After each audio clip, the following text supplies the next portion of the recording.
I was diagnosed with adenocarcinoma of the lung, and the prognosis was a less than 5% chance of survival for 5 years. It was inoperable. It was impinging on the esophagus and wrapped around the aorta, so it wasn't operable. I was told it was stage 3B, maybe stage 4. That was the little side comment that the pulmonologist made, which really ingratiated him to me. I couldn't sit still when I was first diagnosed. I couldn't sit still and try to meditate. It was really, it made me too anxious. And I found that the Qigong being a moving meditation was really sort of opened me up to being able to be calmer.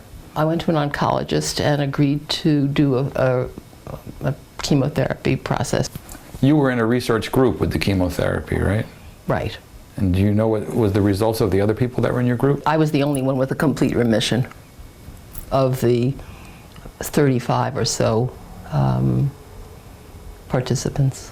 I was diagnosed in September of 1997, and so that will be 14 years this September, 2011. My status, as far as I've been told, and this was just a year ago, the two doctors that I talked to, they didn't really feel that I needed to have scans anymore, because that there was really no way that I was going to have a recurrence of lung cancer, that I might have another cancer at some point, but that in their opinion, 11 years out, I didn't need to have annual scans anymore. I could just stop that.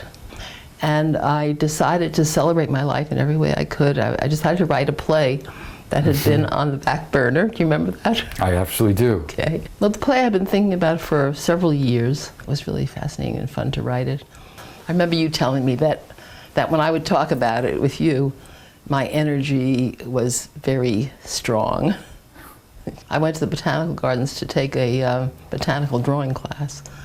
I love botanical drawings, and I found that I had very little talent, but I still enjoyed it. I do remember at some point feeling that I knew the way in which I wanted to express my spirituality as much as I could, and that seemed really natural to me. And that was to be a loving presence in the lives of people that I love. I think that I know that I consciously felt that I was allowing myself to receive love in a way that I never had before. Yeah, I was really letting myself be loved by all the wonderful people in my life who were giving to me. Like my oldest stepson, who's very smart, brilliant, but a little bit ditzy, told me at one point that he and his fiancée had decided to get married the next year because they didn't want to wait in case I died.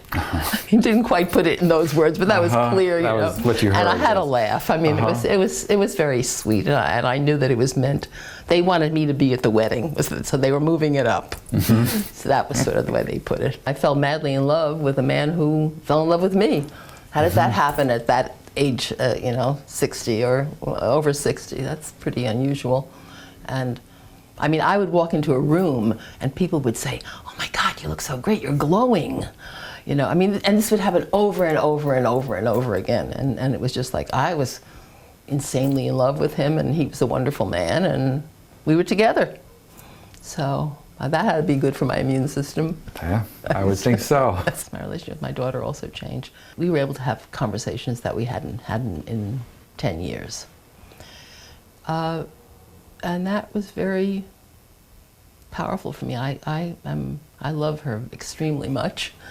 And one of the things I do know about myself, and I don't know when I learned that, was that if I believe in something, I just keep going for it until I can't go any further. I don't stop. I don't get discouraged.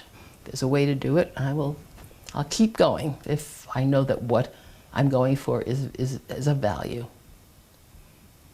For many years, people would call me when people who knew people who were being diagnosed would say, can I have my friend or my mother or whoever it was call you, and will you tell her what you did? And I would always say, here's what I did, but I don't think it's about what I did. I think it's about the process of finding what you need to do to heal your, to maximize your own immune system.